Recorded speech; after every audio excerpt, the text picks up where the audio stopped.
Lucy? Доброго. Okay.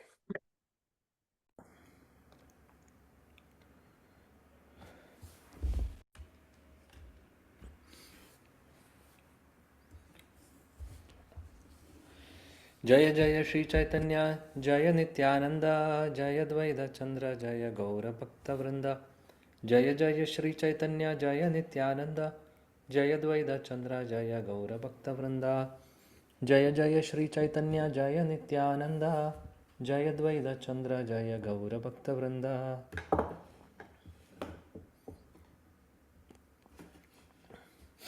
ओम अज्ञानतिमिरान्धस्य ज्ञानाञ्जनशलाकया चक्षुरुन्मिलितं येन तस्मै श्रीगुरवे नमः। श्रीचैतन्यमनोभीष्टं स्थापितं येन भूतले स्वयं रूप कदा मह्यं ददाति स्वपदान्तिकं वन्देऽहं श्रीगुरुं श्रीयुतपदकमलं श्रीगुरून् वैष्णवांश्च श्रीरूपं साग्रजातं सहगणरघुनाथान्वितं तं सजीवं साद्वैतं सावधूतं परिजनसहितं कृष्णचैतन्यदेवं श्रीराधाकृष्णपादान् सहगणललिता श्रीविशाखान्वितांश्च हे कृष्णा करुणा सिन्धु दीनबन्धो जगत्पदे गोपेश गोपिका कान्ता राधा कान्ता नमोऽस्तुते तप्तकाञ्चनगौराङ्गी राधे वृन्दावनेश्वरी वृषभानुसुते देवी प्रणमामि हरिप्रिये वंशाकल्पतरुभ्यश्च कृपासिन्धुभ्येव च पतितानां पावनेभ्यो वैष्णवेभ्यो नमो नमः।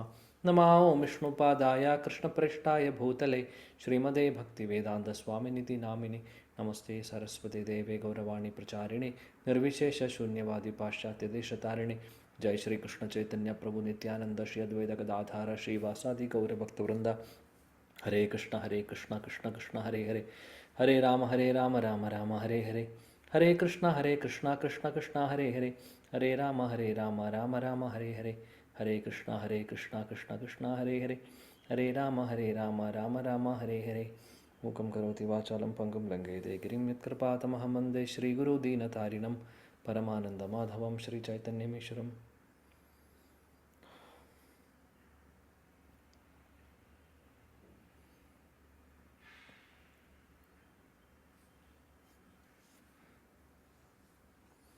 ഹരേ കൃഷ്ണ. എല്ലാവർക്കും എൻ്റെ വിനീതമായ പ്രണാമം.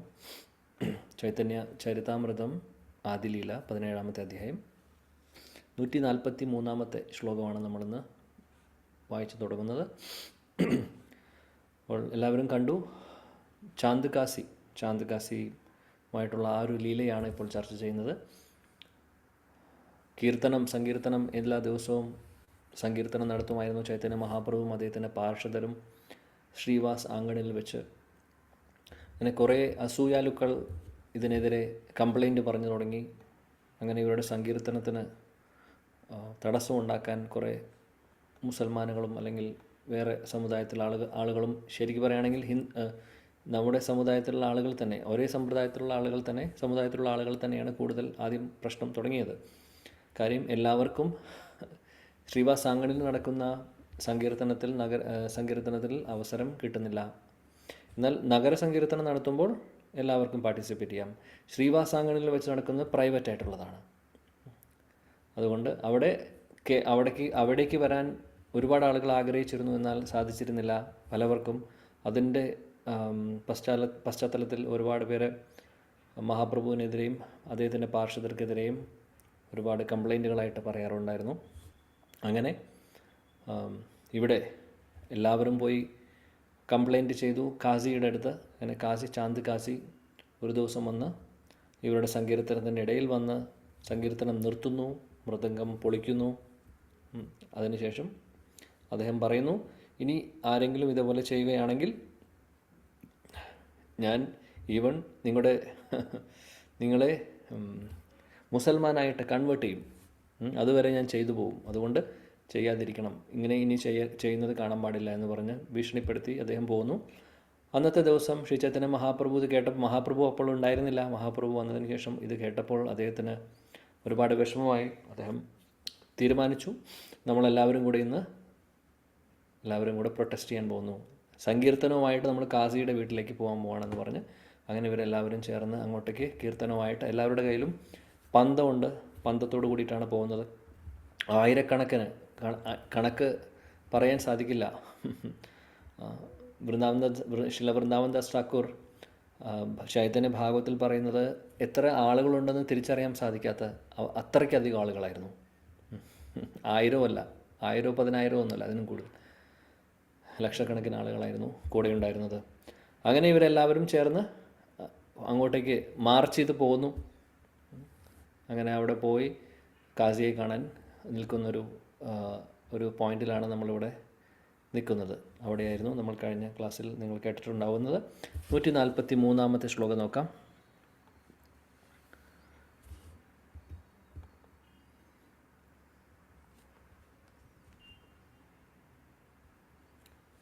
तबे महाप्रभु तारा द्वारे ते वशिला भव्य लोक पाटाया काजीरा बोलैला तबे महाप्रभु तारा द्वारे ते वशिला भव्य लोक पाटाया काजीरे बोलैला. ആരെങ്കിലും ശ്ലോകം വായിക്കാം? വർത്തനം. हरे कृष्ण. प्रणाम प्रभु. तबे महाप्रभु तारा द्वारे देवशिला भव्य लोक पढ़ाइया काजीरे बोलाइला. വിവർത്തനം ശിലപ്രഭുപാദ് കി ജയ്. അനന്തരം മഹാപ്രഭു കാസിയുടെ വാതിലിൽ കാത്തുനിന്നു. കാസിയെ വിളിക്കാനായി അവിടുന്ന് ആദരണീയരായ ചിലരെ അയച്ചു. ഹരേ കൃഷ്ണ. അങ്ങനെ ഇവരെല്ലാവരും ചേർന്ന് കാസിയുടെ വീടിൻ്റെ മുമ്പിലെത്തി. അവിടെ അവർ കാത്തു നിൽക്കുന്നു. അങ്ങനെ കാസിയെ വിളിക്കാൻ വേണ്ടി മഹാപ്രഭു ആളുകളെ വിടുന്നു, ഞങ്ങളിവിടെ വന്നിട്ടുണ്ട് എന്ന് അറിയിക്കാൻ വേണ്ടി. ഇനി എന്ത് സംഭവിക്കുന്നു എന്ന് നോക്കാം. അതിമനോഹരമായിട്ടുള്ള ഒരു ലീലയാണിത്. ദൂര ഹായ്ത്തെ ഐല കാജി മാത നോയായിയ കാജിരെ വാസൈല പ്രഭു സമ്മാന കരിയ. യെസ്, വായിച്ചോളൂ. ഹരേ കൃഷ്ണ. പ്രണാമം പ്രഭു. ആരും വായിക്കാനില്ലെങ്കിൽ ഞാൻ വായിക്കാണ്. ദൂരഹൈദേ ആയില കാജി മാധാനോയായിയ കാജി രേവാസായില പ്രഭു സമ്മാന കരിയ. വിവർത്തനം ഭാവാർത്ഥം ബൈ സ്വാമി ശിലപ്രഭുപാദ് കി ജയ്. ശിരസ് കുനിച്ചുകൊണ്ട് വന്ന കാസിയെ മഹാപ്രഭു ഉചിതമായി ആദരിക്കുകയും ഇരിപ്പിടം നൽകുകയും ചെയ്തു. ഭാവാർത്ഥം: ശ്രീ ചൈതന്യ മഹാപ്രഭുവിന്റെ നിസ്സഹകരണ പ്രസ്ഥാനത്തിലെ ചില ആളുകൾ പ്രക്ഷുബ്ധരായിരുന്നു. എന്തുകൊണ്ടെന്നാൽ അവർക്ക് സ്വന്തം മനസ്സിനെ നിയന്ത്രിക്കാൻ കഴിഞ്ഞിരുന്നില്ല. പക്ഷെ മഹാപ്രഭു തികച്ചും ശാന്തനും സൗമ്യനും സ്വസ്ഥനുമായിരുന്നു. അതുകൊണ്ട് കാസി തന്നെ കാണാൻ വന്നപ്പോൾ മഹാപ്രഭു അദ്ദേഹത്തിന് ഉചിതമായ ബഹുമാനവും ഇരിപ്പിടവും നൽകി. കാരണം കാസി ഒരു ബഹുമാന്യനായ സർക്കാർ ഉദ്യോഗസ്ഥനായിരുന്നു. അപ്രകാരം ഭഗവാൻ തന്റെ വ്യക്തിപരമായ പെരുമാറ്റത്തിലൂടെ നമ്മളെ പഠിപ്പിച്ചു. നമ്മുടെ സങ്കീർത്തന പ്രസ്ഥാനത്തെ മുന്നോട്ട് കൊണ്ടുപോകാൻ നമുക്ക് വിഷമതയേറിയ ദിനങ്ങളെ അഭിമുഖീകരിക്കേണ്ടി വരും. പക്ഷെ നാം എല്ലായ്പ്പോഴും ശ്രീ ചൈതന്യ മഹാപ്രഭുവിന്റെ കാലടികൾ പിന്തുടരുകയും സമയത്തിനും സന്ദർഭത്തിനും അനുസരിച്ച് ആവശ്യമുള്ളത് ചെയ്യുകയും വേണം. Hare Krishna. Thank you. Hare Krishna. Thank U.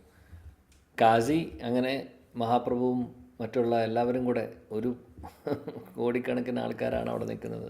വൃന്ദാവൻദാസ് Thakur പറയുന്ന എണ്ണം നമുക്ക് പറയാൻ സാധിക്കില്ല. ലക്ഷവും കോടിയൊന്നുമില്ല, അതിനപ്പുറത്താണ് അദ്ദേഹം പറയുന്നത്. അങ്ങനെ ഇവരെല്ലാവരും അവിടെ നിൽക്കുന്നു. മഹാപ്രഭു അവിടെ ഉണ്ട് മുമ്പിൽ തന്നെ. കാസി അവിടെ വരുന്ന സമയത്ത് കാസി തല കുനിച്ചുകൊണ്ടാണ് വരുന്നത്. കാസിയെ കണ്ടപാടെ ശ്രീ ചൈതന്യ മഹാപ്രഭു വേണ്ട ആദരവുകളും ആദരവോടുകൂടി അദ്ദേഹത്തെ സ്വീകരിച്ചു, ബഹുമാനത്തോടു കൂടി. എന്നിട്ട് അദ്ദേഹത്തിന് ഒരു നല്ല ഇരിപ്പിടവും കൊടുത്തു. കാര്യം ഇവർ സംസാരിക്കാൻ വേണ്ടി വന്നിട്ടുള്ളതാണ് അല്ലേ, സന്ധി സംഭാഷണം. ശിലപ്രഭുപാദി ഭാവത്തിൽ പറയുന്നു, ചൈതന്യ മഹാപ്രഭുവിൻ്റെ കൂടെ ഉണ്ടായിരുന്ന ഒരുപാട് ആളുകൾ കാസി വന്നു പ്രശ്നം ഉണ്ടാക്കിയതിന് ശേഷം അവരാകെ ഒരുപാട് ഡിസ്റ്റർബ്ഡ് ആയിരുന്നു. എന്നാൽ ചൈതന്യ മഹാപ്രഭു വളരെ കൂളായിരുന്നു. അദ്ദേഹത്തിന് ഇതൊക്കെ ഇങ്ങനെയുള്ള കാര്യങ്ങളൊന്നും, അതായത് അദ്ദേഹത്തിന് വിഷമമായി. സങ്കീർത്തനം ആരെങ്കിലും മുടക്കുവാണെങ്കിൽ അദ്ദേഹത്തിന് വിഷമമുണ്ട്. എന്നാൽ അദ്ദേഹത്തിന് മറ്റുള്ളവരെ പോലെ, കാര്യം ചൈതന്യ മഹാപ്രഭു മറ്റുള്ളവരെ പോലെ അങ്ങനെ എജിറ്റേറ്റഡ് ആയിരുന്നില്ല. അദ്ദേഹം വളരെ വളരെ സിമ്പിളായിട്ടാണ് ഈ ഒരു കാര്യം നേരിടുന്നത്. ഇനിയും നമുക്ക് കാണാം മുന്നോട്ട് വളരെ ഭംഗിയായിട്ടാണ് ചൈതന്യ മഹാപ്രഭു ഈ ഒരു സിറ്റുവേഷൻ, ഈ ഒരു പ്രോബ്ലം സോൾവ് ചെയ്യുന്നത്. ശീലപ്രഭുപാജി പറയുന്നു കാസിക്ക് നല്ലൊരു സ്ഥലം കൊടുക്കുന്നു ഇരിക്കാൻ വേണ്ടി, അതേപോലെ വേണ്ട ബഹുമാനമൊക്കെ ചൈതന്യ മഹാപ്രഭു കൊടുക്കുന്നു. ഇതിൽ രണ്ട് കാര്യങ്ങളുണ്ട്. കാസി ഒന്ന് പ്രായമായിട്ടുള്ളൊരു വ്യക്തിയാണ്, ചൈതന്യ മഹാപ്രഭു ചെറുപ്പമാണ്. അതേപോലെ തന്നെ നമ്മളിനി മുന്നോട്ട് കാണും ഒരു കാരണം കൂടെ, അവർ തമ്മിൽ ഒരു കണക്ഷനും കൂടെയുണ്ട്. ഇനി അതല്ലാതെ അദ്ദേഹം വളരെ ബഹുമാന്യനായിട്ടുള്ള ഒരു ഉദ്യോഗസ്ഥനായിരുന്നു, ഗവൺമെൻറ് ഉദ്യോഗസ്ഥനായിരുന്നു, ആ ഒരു പൊസിഷനിലിരിക്കുന്ന ആളായിരുന്നു. അതുകൊണ്ട് ആ ഒരു വേണ്ട ബഹുമാനം ചൈതന്യ മഹാപ്രഭു കൊടുക്കുന്നു. ഇതിൽ നിന്നുള്ളൊരു പാഠം, നമുക്കുള്ളൊരു ലെസൺ എന്താണ്, ടേക്ക് ഹോം ലെസൺ എന്താണ്? ആരെങ്കിലും ആവട്ടെ, ഇപ്പോൾ ചാന്ദ് കാസി ശരിക്കും പറയുകയാണെങ്കിൽ ചൈതന്യ മഹാപ്രഭുവിൻ്റെ സങ്കീർത്തനത്തിനെ മുടക്കിയ ആളാണ്, മൃദംഗം പൊട്ടിച്ച ആളാണ്, ആളുകളെ ആളുകൾക്ക് എതിരെ ഭീഷണി കൊടുത്ത ആളാണ് അല്ലേ. ഇപ്പോൾ ഒരുപാട് ശരിക്കും പറയുകയാണെങ്കിൽ ഒരു ശത്രുവിനെ പോലുള്ള ഒരു വ്യക്തിയാണ്. ചൈതന്യ മഹാപ്രഭുവിന് അങ്ങനെ ഒരു ഭാവമില്ല, എന്നാലും അങ്ങനെയാണ് അവസ്ഥ, സിറ്റുവേഷൻ അതാണ്. എന്നാൽ ചൈതന്യ മഹാപ്രഭു നോക്കൂ, മഹാപ്രഭു എത്ര ഭംഗിയായിട്ടാണ് ഡീൽ ചെയ്യുന്നത്, വളരെ ഭംഗിയായിട്ട്. ഇതാണ് ഒരു ഭക്തന് വേണ്ടി ഭക്തൻ എങ്ങനെയായിരിക്കണം എന്ന് ചൈതന്യ മഹാപ്രഭു പഠിപ്പിച്ചു തരുന്നത്.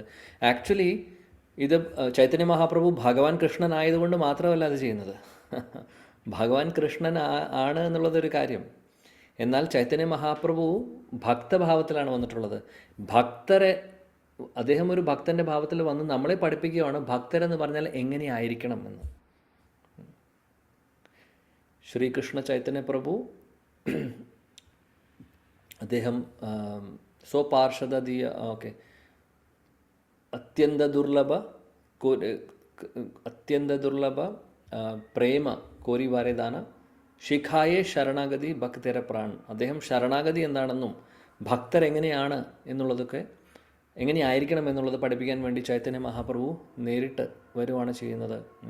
ഇവിടെ ഇതാണ് നമുക്കുള്ള പാഠം, എങ്ങനെയായിരിക്കണം നോക്കൂ. ഒരു ശത്രുവിനെ പോലും നേരിടുന്നത് എങ്ങനെയാണെന്ന് നോക്കൂ.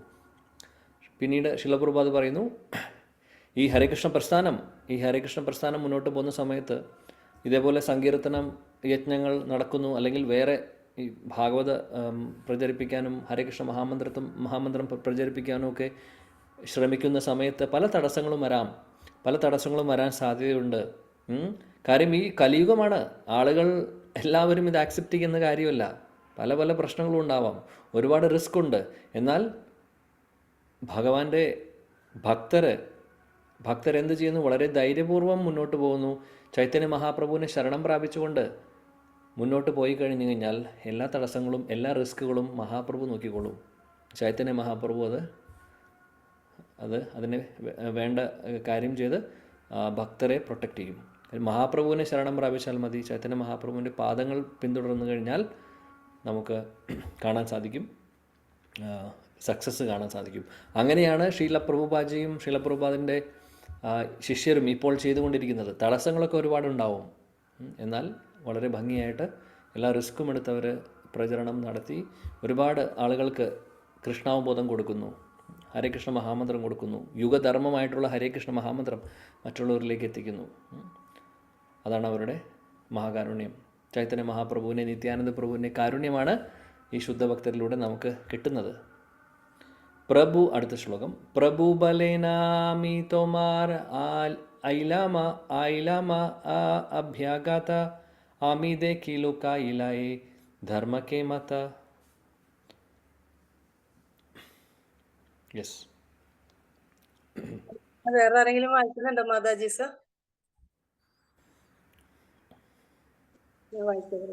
ഹരേ കൃഷ്ണ. പ്രഭു ബലേനാമി തോമാര ആയിലാമ ഭാഗ്യത ആമി ദേക്കിലു ഗായില ഏ ധർമ്മ കെ മത. വിവർത്തനം ബൈ ശിലപ്രഭുപാദ് കി ജയ്. മഹാപ്രഭു സൗഹൃദ ഭാവത്തിൽ പറഞ്ഞു, ഞാൻ അതിഥിയായി നിങ്ങളുടെ ഭവനത്തിലേക്ക് വന്നു, പക്ഷെ എന്നെ കണ്ട നിങ്ങൾ മുറിയിൽ ഒളിച്ചു. ഇതെന്തൊരു മര്യാദയാണ്. ഹരേ കൃഷ്ണ. ചൈതന്യ മഹാപ്രഭു കാസിയോട് പറയുകയാണ്, അദ്ദേഹം വളരെ സൗമ്യമായിട്ട് അടുത്തിരുന്ന് സംസാരിക്കുകയാണ്, ചോദിക്കുകയാണ്, വളരെ ഫ്രണ്ട്ലി ആയിട്ട് ചോദിക്കുകയാണ്. കാസി വളരെ ബഹുമാന്യനായിട്ടുള്ള, അദ്ദേഹത്തെ വളരെ ബഹുമാനത്തോടു കൂടിയിട്ടാണ് അഭിസംബോധനയും ചെയ്യുന്നത്. ഞാൻ അങ്ങയുടെ വീട്ടിലേക്ക് ഒരു അതിഥിയായിട്ട് വന്നിരിക്കുകയാണ്. അതിഥിയായിട്ട് വന്നിരിക്കുന്ന സമയത്ത് സാധാരണ അതിഥികളെ എങ്ങനെയാണോ സ്വീകരിക്കേണ്ടത്, ഞാനിവിടെ അതിഥിയായി വന്നപ്പോൾ എന്നെ കണ്ടപാടെ നിങ്ങൾ മുറിയിൽ ഒളിച്ചിരിക്കുകയാണ്. അതെന്ത് അതിഥി അതിഥികളെ സേവിക്കേണ്ടത് അങ്ങനെയാണോ എന്ന് ചോദിക്കുകയാണ്. ഇതാണോ എറ്റിക്കേറ്റ് ഫോളോ ചെയ്യേണ്ടത്? ഇതാണോ സദാചാരം എന്ന് തമാശ രൂപത്തിൽ, അല്ലെങ്കിൽ വളരെ തമാശ എന്ന് പറഞ്ഞു കഴിഞ്ഞാൽ തമാശയായിട്ടല്ല, സീരിയസ് ആയിട്ടുള്ള ക്വസ്റ്റ്യനാണ്. പക്ഷേ വളരെ സൗഹൃദമായിട്ടുള്ള രീതിയിലാണ് പറയുന്നത്. അല്ലാതെ അദ്ദേഹത്തെ പ്രകോപിപ്പിക്കുന്ന രീതിയിലല്ല മഹാപ്രഭു സംസാരിക്കുന്നത്. വളരെ ശാന്തമായിട്ടാണ് പറയുന്നത്. എന്നാൽ പറയുന്ന പോയിന്റ് വളരെ സ്ട്രോങ് ആയിട്ടുള്ള പോയിന്റും കൂടിയാണ്. ഇതാണോ ആ ഒരു ഇതാണോ സദാചാരം? അതിഥികൾ വന്നാൽ ഇങ്ങനെയാണോ ചെയ്യേണ്ടത് എന്നുള്ളത്. അപ്പോൾ ഇതിൽ നിന്ന് അടുത്തൊരു ലെസൺ എന്താണ് നമുക്ക്? അതിഥികൾ ആരാവട്ടെ, അതിഥി എന്ന് പറഞ്ഞാൽ അർത്ഥം എന്താണ്? അതായത് തീയതിയും സമയവും പറയാതെ വരുന്നവരെയാണ് അതിഥി എന്ന് വിളിക്കുക. മുൻകൂട്ടി നമുക്ക് ഇൻഫർമേഷൻ ഉണ്ടാവില്ല. അതിഥി എന്ന് പറഞ്ഞാൽ അങ്ങനെയാണ്, ഗസ്റ്റ് എന്ന് പറയുമ്പോൾ. അല്ലാതെ ഇന്ന ആളിന്ന സമയത്ത് വരുമെന്ന് പറഞ്ഞു കഴിഞ്ഞാൽ അവരെ അതിഥി എന്നല്ല വിളിക്കുക, അവരെ അതിഥി എന്ന് വിളിക്കാൻ സാധിക്കില്ല. അതിഥി എന്ന് പറഞ്ഞു കഴിഞ്ഞാൽ സർപ്രൈസ് ആയിട്ട് വരുന്നവർ, അല്ലെങ്കിൽ സമയവും തീയതിയും പറയാതെ വരുന്നവർ. അങ്ങനെ ആരെങ്കിലും വന്നാൽ പോലും നമ്മൾ അവരെ വേണ്ട രീതിയിൽ സ്വീകരിച്ച് വേണ്ട കാര്യങ്ങൾ ചെയ്യണമെന്നുള്ളതാണ് ശാസ്ത്രങ്ങൾ പറയുന്നത്. നമ്മളെ സംബന്ധിച്ച് നമ്മൾ ചില സമയങ്ങളിൽ സംഭവിക്കുന്നത് ഇങ്ങനെ ആരെങ്കിലും വരുമ്പോൾ ഇങ്ങനെ പെട്ടെന്ന് സർപ്രൈസായിട്ട് വന്നു കഴിഞ്ഞാൽ ഡോറിൻ്റെ ഉള്ളിലൊരു എന്താ പറയുക, നോക്കുന്ന ആ ഒരു ദ്വാരം ഉണ്ടെങ്കിൽ അതിലൂടെ നോക്കുമ്പോൾ ഒരാൾ വന്ന്, ഒരു ഡിവോട്ടി വന്ന് നിൽക്കുന്നു. കാണുമ്പോഴേ വിചാരിക്കും, ഓ ഭഗവാനെ, ഇനി കുറേ സമയം പോകുമല്ലോ വർത്തമാനം പറഞ്ഞിട്ട്. ഇവർ വന്നു കഴിഞ്ഞാൽ ഇനി എന്താ പറയുക, അല്ലെങ്കിൽ എന്തെങ്കിലുമൊക്കെ. ചിലപ്പോൾ നമുക്ക് ഇഷ്ടമുള്ള ആളാണെങ്കിൽ ഓക്കെ, നമ്മളവരെ സ്വീകരിക്കും. ഇല്ലെങ്കിൽ നമ്മളിതേപോലെ ചിന്തിക്കും എങ്ങനെ ഡീൽ ചെയ്യണം എന്നുള്ളത്. വാതിൽ തുറന്നിട്ട് എന്തെങ്കിലും പറയുമോ, എനിക്ക് ഒരു അപ്പോയിൻമെൻ്റ് ഉണ്ട് ഡോക്ടറിൻ്റെ, ഉടനെ ഞാൻ പോകാൻ നിൽക്കുവാണ് എന്നൊക്കെ പറഞ്ഞ് നമ്മൾ ചിലപ്പോൾ ഒഴിയുമായിരിക്കാം. എന്തെങ്കിലും ആവട്ടെ, സിറ്റുവേഷൻ അനുസരിച്ച്. എന്നാൽ അതിഥികളെ നമ്മൾ സ്വീകരിക്കണം, അവർക്ക് വേണ്ട എല്ലാം ചെയ്തു കൊടുക്കണം. പറയുന്നു ശാസ്ത്രങ്ങൾ, ആര് വന്നാലും അവരെ വീട്ടിലേക്ക് ക്ഷണിക്കണം. അതായത് ഈവൻ ശത്രു വന്നാൽ പോലും അവരെ പോലും പ്രോപ്പറായിട്ട് ട്രീറ്റ് ചെയ്യണമെന്നാണ് പറയുന്നത്. അതിഥിയായിട്ട് വരുവാണെങ്കിൽ അവരെ അവർക്കൊരു ഇരിപ്പിടം കൊടുക്കണം, കുടിക്കാൻ കുറച്ച് വെള്ളം കൊടുക്കണം, അല്ലെങ്കിൽ കുറച്ച് മധുരമായിട്ടുള്ള എന്തെങ്കിലും അവരോട് സംസാരിക്കണം. ഇതാണ് പറയുന്നത്, ശാസ്ത്രം പറയുന്നതാണ്. ഇതിൽ ഏതെങ്കിലും ഒരെണ്ണം ചെയ്യണമെന്ന് പറയുന്നു. അപ്പോൾ അതിഥികളെ സ്വീകരിക്കുന്നതും ആ ഗസ്റ്റിനെ സ്വീകരിക്കേണ്ട രീതിയും ശാസ്ത്രങ്ങൾ പറയുന്നുണ്ട്. ചൈതന്യ മഹാപ്രഭു വളരെ സൗമ്യമായിട്ട് ചോദിക്കുകയാണ് ഇദ്ദേഹത്തോട്, എന്താണ് അങ്ങ് അങ്ങനെ ചെയ്തത് എന്നുള്ളത്. അപ്പോൾ കാജി ഉത്തരം പറയണം. കാജി ഉത്തരം പറയാമോന്ന്? ഉത്തരം പറയുന്നു, കാജി കഹേ തുമി ഐസാ ക്രുദ്ധ ഹായിയ തോമ ശാന്തകാരായിത്തെ രാഹിനൂലു കയ്യ. ഹരേ കൃഷ്ണ. കാജി കഹേ തുമി ഐസാ ക്രുദ്ധ ഹായിയ തോമാ ശാന്തകാരായിത്തെ രഹീനൂലു കയ്യ. വിവർത്തനം ബൈ ശില പ്രഭുപാദ് കി ജയ്. കാസി മറുപടി പറഞ്ഞു, ക്രുദ്ധനായിട്ടാണ് നിങ്ങൾ എന്റെ ഭവനത്തിലേക്ക് വന്നത്. നിങ്ങളെ ശാന്തനാക്കാനായിട്ടാണ് ഞാൻ പെട്ടെന്ന് മുന്നിൽ വരാതെ ഒളിച്ചത്. ഹരേ കൃഷ്ണ. കാജി പറയുന്നു, അങ്ങ് വന്ന സമയത്ത് വളരെ ദേഷ്യത്തിലാണ് അങ്ങ് വന്നത്. നല്ല ദേഷ്യത്തിലിരിക്കുമ്പോൾ ശത്രുവിനെ കാണുമ്പോൾ നോർമലി എന്താണ്, ആ ദേഷ്യം പ്രകടിപ്പിക്കും അല്ലേ, ഉടനെ തന്നെ. കാജി പറയുന്നു, അങ്ങ് ദേഷ്യത്തിലാണ് വന്നത്, അതുകൊണ്ട് അങ്ങ് ശാന്തമാവുന്നവരെ ഞാൻ ഒന്ന് മാറി നിന്നതാണ്, ഞാൻ ഒന്ന് ഒളിച്ചിരുന്നതാണ്, അല്ലെങ്കിൽ മാറി നിന്നതാണ്. അങ്ങ് ശാന്തമാവുന്നവരെ അതുകൊണ്ടാണ് ഞാൻ മാറിയത് എന്നാണ്, മാറി ഒളിച്ചിരുന്നത് എന്നാണ് അദ്ദേഹം പറയുന്നത്. ഓക്കെ, 147. എ ബേ തുമി ശാന്ത ഹൈലേ ആസി മി ലീലാൻ ഭാഗ്യമോര തോമഹേന അതിഥി പായിലാൻ. ഹരേ കൃഷ്ണ. എബേ തുമി ശാന്ത ഹൈലേ ആസി മി ലീലാൻ ഭാഗ്യമോര തോമഹേന അതിഥി പായിലാൻ. വർത്തനം ബൈഎസി ഭക്തിവേദാന്ത സ്വാമി ശില പ്രഭുപാദ് കി ജയ്. ഇപ്പോൾ താങ്കൾ ശാന്തനായതുകൊണ്ട് ഞാൻ മുന്നിൽ വന്നു. താങ്കളെ പോലെ ബഹുമാന്യനായ ഒരുവനെ അതിഥിയായി സ്വീകരിക്കാൻ കഴിയുന്നത് എന്റെ മഹാഭാഗ്യമാണ്. ഹരേ കൃഷ്ണ. ഹരേ കൃഷ്ണ. കാജി അദ്ദേഹം നല്ലൊരു വ്യക്തിയാണ് ആക്ച്വലി. അതായത് അദ്ദേഹം വേറെ സമ്പ്രദായമാണെങ്കിലും അദ്ദേഹം ഇനി നമ്മൾ മുന്നോട്ട് കാണാം അദ്ദേഹത്തിൻ്റെ അദ്ദേഹം പറയുന്ന രീതികളൊക്കെ. അദ്ദേഹം ബഹുമാന്യനായിട്ടുള്ളൊരു വ്യക്തി തന്നെയാണ്. അദ്ദേഹം പറയുന്നു, ഇപ്പോൾ ശാന്തമായി വന്ന സമയത്ത് ദേഷ്യത്തിലായിരുന്നു, അതുകൊണ്ട് ഞാനൊന്ന് മാറി നിന്നതാണ്. ഇപ്പോൾ അങ്ങ് ശാന്തമായി, അതുകൊണ്ടാണ് ഞാനിപ്പോൾ കാണാൻ വന്നത് അങ്ങേ. എന്നിട്ട് അദ്ദേഹം പറയുന്നു, എൻ്റെ മഹാസൗഭാഗ്യമാണ് അങ്ങേപ്പോലുള്ള വരിഷ്ഠനായിട്ടുള്ള അതിഥികൾ വരുമ്പോൾ അത് എനിക്ക് ഒരുപാട് സന്തോഷം തരുന്ന കാര്യമാണ്. അത് ഞാൻ സൗഭാഗ്യം ചെയ്തിരിക്കുന്നു, അങ്ങേപ്പോലുള്ള ഒരു അതിഥി എൻ്റെ വീട്ടിലേക്ക് വരാൻ വേണ്ടി എന്ന് പറഞ്ഞ് മഹാപ്രഭുവിനോട് പറയുന്നു കാസി. 148 നോക്കാം. ഗ്രാമസംബന്ധേ ചക്രവർത്തി ഹായ മോര ചാച്ച, ദേഹസംബന്ധേ ഹൈതേ ഹയ ഗ്രാമസംബന്ധ സാഞ്ച. ഹരേ കൃഷ്ണ. ഗ്രാമസംബന്ധേ ചക്രവർത്തി ഹയ മോര ചാച്ച, ദേഹസംബന്ധേ ഹൈതേ ഹയ ഗ്രാമസംബന്ധ സാഞ്ച. വിവർത്തനം ഭാവാർത്ഥം ബൈ ശില പ്രഭുപാദ് കി ജയ്. നമ്മുടെ ഗ്രാമീണ ബന്ധത്തിൽ നീലാംബര ചക്രവർത്തി എന്റെ മാതുലനായിരുന്നു. അത്തരമൊരു ബന്ധം ദേഹബന്ധത്തെക്കാൾ ശക്തമാണ്. ഭാവാർത്ഥം: ഇന്ത്യയിൽ ഉൾഗ്രാമങ്ങളിൽ പോലും ഹിന്ദു മുസ്ലിം സമുദായങ്ങൾ തമ്മിൽ പരസ്പര ബന്ധം സ്ഥാപിച്ച് സമാധാനപരമായാണ് ജീവിച്ചിരുന്നത്. പ്രായത്തിൽ ഇളയവർ ഗ്രാമത്തിലെ മുതിർന്നവരെ അമ്മാവൻ എന്നർത്ഥം വരുന്ന ചാച്ച അഥവാ കാക്ക എന്നും, സമപ്രായക്കാർ പരസ്പരം സഹോദരൻ എന്നർത്ഥം വരുന്ന ദാദ എന്നുമാണ് വിളിച്ചിരുന്നത്. ആ ബന്ധം വളരെ സൗഹാർദ്ദപരമായിരുന്നു. മുസ്ലിം ഭവനങ്ങളിൽ നിന്ന് ഹിന്ദു ഭവനങ്ങളിലേക്ക് ക്ഷണങ്ങൾ പോലും ഉണ്ടായിരുന്നു. ഹിന്ദുക്കളും മുസ്ലിങ്ങളും ക്ഷണങ്ങൾ സ്വീകരിച്ച് ആഘോഷ ചടങ്ങുകളിൽ അങ്ങോട്ടും ഇങ്ങോട്ടും പോവുകയും പങ്കെടുക്കുകയും ചെയ്തിരുന്നു. 50-60 വർഷങ്ങൾക്ക് മുമ്പ് വരെ പോലും ഹിന്ദുക്കളും മുസ്ലിങ്ങളും തമ്മിലുള്ള ബന്ധം വളരെ സൗഹാർദ്ദപരമായിരുന്നു. യാതൊരുവിധ കുഴപ്പങ്ങളും ഉണ്ടായിരുന്നില്ല. ഇന്ത്യയുടെ ചരിത്രത്തിൽ ഹിന്ദു മുസ്ലിം കലാപങ്ങൾ കണ്ടിട്ടില്ല. രാജ്യം മുസ്ലിങ്ങളുടെ ഭരണത്തിലായിരുന്നപ്പോൾ പോലും ഹിന്ദുക്കളും മുസ്ലിങ്ങളും തമ്മിലുള്ള സംഘടനകൾ കളങ്കപ്പെട്ട രാഷ്ട്രീയക്കാരുടെ സൃഷ്ടികളായിരുന്നു, പ്രത്യേകിച്ചും വിദേശ ഭരണാധികാരികളുടെ. അപ്രകാരം സ്ഥിതിഗതികൾ ക്രമേണ ഇന്ത്യയെ ഹിന്ദുസ്ഥാൻ എന്നും പാകിസ്ഥാൻ എന്നും വിഭജിക്കപ്പെടുന്നിടം വരെ വഷളായി. ഹിന്ദുക്കളും മുസ്ലിങ്ങളും മാത്രമല്ല, എല്ലാ സമുദായങ്ങളും എല്ലാ രാജ്യങ്ങളും തമ്മിലുള്ള ഐക്യം ഭാഗ്യവശാൽ ഹരേ കൃഷ്ണ പ്രസ്ഥാനത്തിലൂടെ ഈശ്വര സ്നേഹത്തിന്റെ ശക്തമായ അടിസ്ഥാനത്തിൽ ഊട്ടിയുറപ്പിക്കാൻ ഇനിയും കഴിയും. ഹരേ കൃഷ്ണ. ശില പ്രഭുപാദ് കി ജയ്. ഹരേ കൃഷ്ണ. Thank you. ആ സമയത്ത് ഇവിടെ പറയുന്നു, കാജി പറയുന്നു, ശരിക്കും പറയുകയാണെങ്കിൽ നീലാംബര ചക്രവർത്തി എൻ്റെ കാക്കയെ പോലെയാണ്, അല്ലെങ്കിൽ എൻ്റെ അമ്മാവനെ പോലെയാണ്. അതാണ് ബന്ധം. അതേ നീലാംബര ചക്രവർത്തി ആരാണ്? ചൈതന്യ മഹാപ്രഭുവിൻ്റെ അമ്മയുടെ അച്ഛൻ, മുത്തശ്ശനാണ്. എന്നാൽ ആ നീലാംബര ചക്രവർത്തി എനിക്ക് എൻ്റെ ഒരു അങ്കിളിനെ പോലെയായിരുന്നു, കാക്കയെ പോലെയായിരുന്നു എന്നാണ് പറയുന്നത്. എന്നിട്ട് അദ്ദേഹം പറയുന്നു, ആ സ്നേഹബന്ധം ശരിക്കും പറയുകയാണെങ്കിൽ ഒരുപാട് ശക്തിയുള്ളതാണ്. അതായത് രക്തബന്ധത്തേക്കാൾ ശക്തിയുണ്ട് ഇങ്ങനെയുള്ള സ്നേഹബന്ധങ്ങൾക്ക് എന്നാണ് പറയുന്നത്. ശീലപ്രഭുപാദി ഭാവാർത്ഥത്തിൽ പറയുന്നു,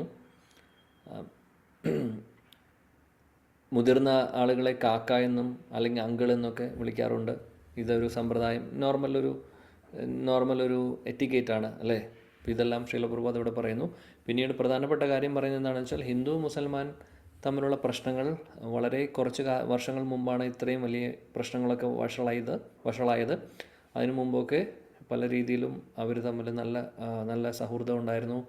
പല ഫങ്ഷൻസിനും അങ്ങോട്ടും ഇങ്ങോട്ടും പോകുമായിരുന്നു, അതൊക്കെ ഉണ്ടായിരുന്നു. അപ്പോൾ ഇത്രയും പ്രശ്നങ്ങളൊന്നും ഉണ്ടായിരുന്നില്ല. എന്നാൽ ശീലപ്രഭുപാദ് പറയുന്നു, കറപ്റ്റഡായിട്ടുള്ള പൊളിറ്റീഷ്യൻസിനൊക്കെ വന്നതിന് ശേഷം പല പ്രശ്നങ്ങളൊക്കെ സംഭവിച്ചു. അങ്ങനെയാണ് രണ്ട് രാജ്യങ്ങളായിട്ട് വിഭജിക്കുന്നതും ഹിന്ദുസ്ഥാനും പാകിസ്ഥാനും എന്നൊക്കെ പറഞ്ഞ് രണ്ട് ഇതായിട്ട് മാറുന്നതൊക്കെ, പ്രശ്നങ്ങളൊക്കെ അവിടെ നിന്നാണ് തുടങ്ങുന്നത്. ഇതെല്ലാം നമ്മളിപ്പോഴും കണ്ടുകൊണ്ടിരിക്കുന്നു. ഇന്നത്തെ കാലത്തും ഈ പ്രശ്നങ്ങളൊക്കെ നടന്നുകൊണ്ടിരിക്കുന്നു. എല്ലാം എന്തുകൊണ്ടാണ്? എല്ലാവരും, ആരെയും നമുക്ക് കുറ്റം പറയാൻ സാധിക്കില്ല എന്നല്ല, എല്ലാവരുടെ ഭാഗത്തും തെറ്റുണ്ട്, ഒരാൾ മാത്രമല്ല അല്ലേ? നമുക്ക് കാര്യം ആ കൃഷ്ണാവബോധം അല്ലെങ്കിൽ എന്താ പറയുക, ഗോഡ് കോൺഷ്യസ്നസ് എന്ന് പറയുന്നത് ഇല്ലാത്തതിൻ്റെ കുറവാണ് ഇതെല്ലാം സംഭവിക്കാൻ കാരണം. ഗോഡ് കോൺഷ്യസ്നസ് ഇല്ലാന്നല്ല, എന്തൊക്കെയോ കോൺഷ്യസ്നസ്സും ഉണ്ട്, എന്തൊക്കെയോ ഭക്തി എന്ന് പറയാൻ സാധിക്കില്ല, മതപരമായിട്ടുള്ള കാര്യങ്ങളൊക്കെ നടക്കുന്നുണ്ട്. എന്നാൽ അതിൻ്റെ പുറകിലും മതപരമായിട്ടുള്ളത് നടക്കുന്നുണ്ടെങ്കിലും, ആളുകൾ പലതും ഫോളോ ചെയ്യുന്നുണ്ടെങ്കിലും, ആക്ച്വലി എന്താണ് ധർമ്മം? മതം എന്ന് പറഞ്ഞാൽ നമുക്ക് മതം എന്ന് പറയാൻ ആക്ച്വലി ധർമ്മത്തെ പറയാൻ സാധിക്കില്ല. റിലീജിയൻ എന്ന് പറയുന്ന വാക്ക് മലയാളത്തിൽ നമ്മൾ പറയുമ്പോൾ ജാതി മതം എന്നൊക്കെ പറയും. പക്ഷേ റിലീജിയൻ എന്ന് പറഞ്ഞാൽ ധർമ്മമാണ്. ഇപ്പോൾ ഇംഗ്ലീഷ് പ്രോപ്പർ, അതായത് ധർമ്മത്തിന് പ്രോപ്പറായിട്ടുള്ളൊരു ഈക്വലൻ്റ് ആയിട്ടുള്ളൊരു ഇംഗ്ലീഷ് വാക്കില്ല ശരിക്കും പറയുകയാണെങ്കിൽ. എന്നാലും അപ്പോൾ പറയുന്നത് എന്താണെന്ന് വെച്ചാൽ ധർമ്മം എന്താണ് മനുഷ്യരുടെ എന്നുള്ളത് മനസ്സിലാക്കുന്നില്ല. മമയും അംശോ ജീവലോക ജീവഭൂത സനാതന, ഭഗവാൻ അംശമാണ് നമ്മൾ ഓരോരുത്തരും എന്ന് മനസ്സിലാക്കുന്നില്ല. നമ്മുടെ ധർമ്മം എന്ന് പറഞ്ഞു കഴിഞ്ഞാൽ ഭഗവാനെ സേവിക്കുകയാണെന്നുള്ളത് മനസ്സിലാക്കുന്നില്ല. നമ്മുടെ എല്ലാവരുടെയും ഒരേ ഒരു അച്ഛൻ ആണ് ഭഗവാൻ, ഭഗവാനാണ് എല്ലാവരുടെയും അച്ഛൻ എന്നുള്ളതും മനസ്സിലാക്കുന്നില്ല. ഈ സമുദായങ്ങളും ഈ വേർതിരിവുമൊക്കെ വെറും ശരീര സംബന്ധമായിട്ടുള്ള കാര്യങ്ങളാണ് എന്ന് മനസ്സിലാക്കുന്നില്ല. ആത്മീയ തലത്തിൽ എല്ലാവരും ഭഗവാന്റെ അംശമാണ് എന്ന് ആളുകൾ മനസ്സിലാക്കുന്നില്ല. എല്ലാവരും ഡെസിഗ്നേഷൻ, ഇതെല്ലാം ഡെസിഗ്നേഷൻസ് ആണ്.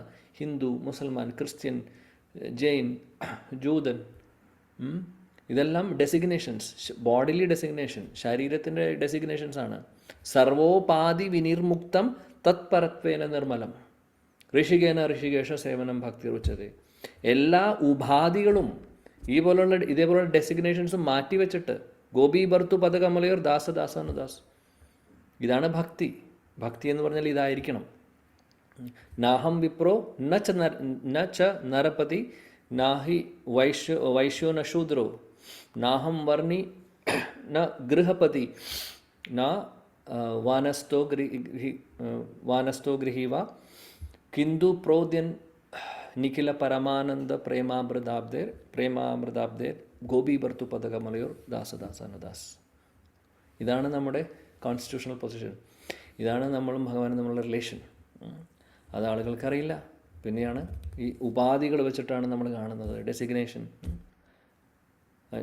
ഓരോരോ രാജ്യക്കാർ, രാജ്യം ഒന്ന്, മതം വേറെ. ഈവൺ എന്തിനു പറയണം, ഒരേ രാജ്യത്ത് തന്നെ ഇരിക്കുന്ന സമയത്ത് ഓരോ സ്റ്റേറ്റുകൾ തമ്മിലും പറയും, ഓ കേരളമാണ്, തമിഴ്നാടാണ്, ഇതാണ് തമിഴനുമാണ്, അപ്പോൾ തമിഴനാണ്, കേരളക്കാരനാണ്, കന്നഡക്കാരനാണെന്നൊക്കെ പറയും. വേർതിരിവ്. എല്ലാവർക്കും അവരവരുടെ സ്ഥലത്തോടൊരു ആസക്തി കൂടുതലാണ് അല്ലേ. ഇതൊക്കെ കാണാം. ഇതെല്ലാം ബോഡിലി ഡെസിഗ്നേഷൻസ് ആണ്. എന്നാൽ ഇതിനപ്പുറത്തൊരു സംഭവമുണ്ട്. അതാണ് ഭഗവാനും നമ്മളുടെ റിലേഷൻ. അത് ആരും മനസ്സിലാക്കുന്നില്ല. ശീല പ്രഭുപാദ് ഇവിടെ ഭാവത്തിൽ പറയുന്നു, ഹരേകൃഷ്ണ പ്രസ്ഥാനത്തിലൂടെ, ഹരേകൃഷ്ണ പ്രസ്ഥാനം ഒന്നും കൂടെ സ്ട്രോങ് ആയി മറ്റുള്ളവരിലേക്ക് കൃഷ്ണാവബോധം എത്തുമ്പോൾ പതിയെ പതിയെ ഇതെല്ലാം മാറും. അല്ലെങ്കിൽ ഇതാണ് ഒരു സൊല്യൂഷൻ. ശരിയാണ്, ഇതേ ഉള്ളൂ ഒരു സൊല്യൂഷൻ. കൃഷ്ണാവബോധം ആളുകളിലേക്ക് എത്തുമ്പോഴാണ് ഇതെല്ലാം മാറുന്നത്. ഇനി ഒരു കാര്യമുണ്ട്, അപ്പം നമ്മൾ മറ്റുള്ളവരുടെ മതം മാറ്റണം, അതൊന്നുമല്ല പറയുന്നത്. ശീലപ്രഭുപാദ് എപ്പോഴും പറയാറുണ്ട് ഒരു കാര്യം, വളരെ പ്രധാനപ്പെട്ട പോയിൻ്റാണ്, മനോഹരമായിട്ടുള്ള പോയിൻ്റാണ്. അദ്ദേഹം ഒരിക്കലും ഒരു വേറെ സമുദായത്തിലുള്ള ആളുകളോട് പറഞ്ഞിട്ടില്ല നിങ്ങൾ മതം മാറി ഇത് ഫോളോ ചെയ്യണം എന്നുള്ളത്. ആക്ച്വലി ഈ ഹരേകൃഷ്ണ പ്രസ്ഥാനം ഹിന്ദുക്കൾക്ക് വേണ്ടിയിട്ടുള്ളതല്ല. അങ്ങനെ ഹിന്ദുക്കൾ എന്നുള്ളത് അവരൊരു കൺസെപ്റ്റേ ഇല്ല അതിൽ. ആർക്ക് വേണമെങ്കിലും വരാം, എല്ലാവർക്കും ഓപ്പണാണ്. ശീല പ്രഭുപാദിൻ്റെ ഡിസൈപ്പിൾസ് എല്ലാവരും ഹിന്ദു സമുദായത്തിൽ ജനിച്ചവരല്ല.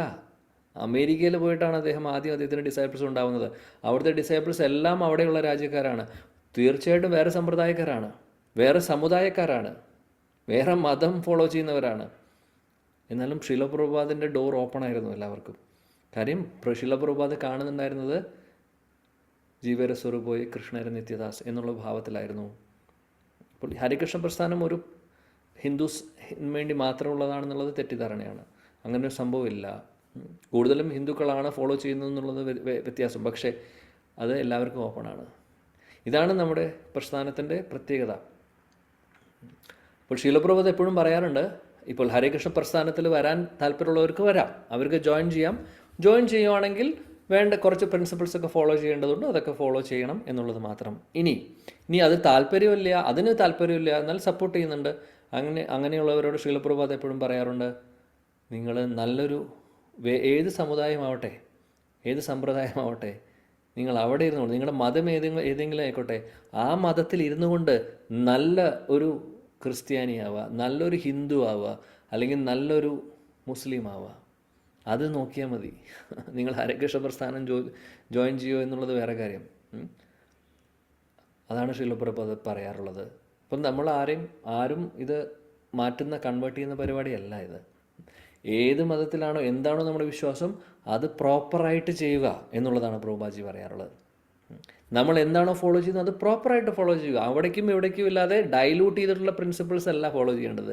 ശരിയായിട്ട് എന്താണ് പറയുന്നത്, ബൈബിളാവട്ടെ, ശ്രീമദ് ഭാഗവതമാവട്ടെ, ഭഗവത്ഗീതയാവട്ടെ, അതോ ഖുറാൻ ആവട്ടെ, ഇതിലെല്ലാം പറയുന്ന പ്രിൻസിപ്പിൾസ് എന്താണോ കറക്റ്റായിട്ട് ഫോളോ ചെയ്യൂ എന്ന് പറയുന്നുള്ളൂ പ്രഭുപാദ്. പ്രിൻസിപ്പിൾസ് തന്നെ ഫോളോ ചെയ്ത് കഴിഞ്ഞാൽ ഈ പ്രശ്നങ്ങളൊന്നും ഉണ്ടാവില്ല. ആ പ്രിൻസിപ്പിൾസ് നമ്മൾ ആരും ഫോളോ ചെയ്യുന്നില്ല, ഒരു സമുദായക്കാരും ഫോളോ ചെയ്യുന്നില്ല. അതായത് ഈ പറഞ്ഞ ഏത് മതം എടുത്താലും ഏത് ജാതി എടുത്താലും എല്ലാവരും അവനവൻ്റെ ഇഷ്ടത്തിനാണ് ചെയ്യുന്നത്, വളച്ചൊടിച്ചു കൊണ്ടിരിക്കുന്നു. നമ്മുടെ ഭഗവത്ഗീത ഫോളോ ചെയ്യുന്ന എത്ര പേരുണ്ട്, ഭാഗവതം ഫോളോ ചെയ്യുന്ന എത്ര പേരുണ്ട്? ആരുമില്ല, വളരെ ചുരുക്കം ആൾക്കാരേ ഉള്ളൂ. അമ്പലത്തിൽ പോയി വല്ലപ്പോഴും പോയി 10 രൂപ കാണിക്കിയിട്ട് അത് വേണം ഇത് വേണം എന്ന് പറഞ്ഞ് വലിയ ലിസ്റ്റായിട്ട് നമ്മൾ പോകുന്നു. വല്ല കാര്യമുണ്ടോ? അതാണോ ഭക്തി? അതല്ല ഭക്തി. ഋഷികേശ സേവനം ഭക്തി രുച്യതേ. ഋഷികേശനായിട്ടുള്ള ഭഗവാനെ സേവിക്കുക, നമ്മുടെ ഇന്ദ്രിയങ്ങൾ ഉപയോഗിച്ച് എല്ലാ ഉപാധികളും മാറ്റിവെച്ച്. ഇതാണ് ഹരേകൃഷ്ണ പ്രസ്ഥാനത്തിൻ്റെ ഒരു കാതൽ. ഇതാണ് ശിലപ്രഭു നമ്മളെ പഠിപ്പിച്ചിട്ടുള്ളത്. നല്ലൊരു ഫൗണ്ടേഷനുണ്ട്, നല്ല സ്ട്രോങ് ആയിട്ടുള്ളൊരു സിസ്റ്റമാണ് ശരിക്കും. വേണ്ട രീതിയിൽ ഇത് വേണ്ട സ്ഥലങ്ങളിൽ എത്തിക്കഴിഞ്ഞാൽ ഒരുപാട് സമൂഹത്തിന് പ്രയോജനം ഉണ്ടാവും. ഓക്കെ, 149 ശ്ലോകം. നീലാംബര ചക്രവർത്തി ഹായ തോ മാർനാന സെയ് സംബന്ധേ ഹാവോ തുമി അമാര ഭാഗിന. ഹരേ കൃഷ്ണ ഗുരുജി, പ്രണാമം. ഹരേ കൃഷ്ണ. നീലാംബര ചക്രവർത്തി ഹയ തുമാര നാന സേ സംബന്ധേ ഹവോ തുമി അമാര ഭാഗിന. വിവർത്തനം: നീലാംബര ചക്രവർത്തി താങ്കളുടെ പിതാമഹനാണ്, ഈ ബന്ധത്താൽ താങ്കൾ എന്റെ അനന്തരവനാണ്. ഹരേ കൃഷ്ണ. ഹരേ കൃഷ്ണ.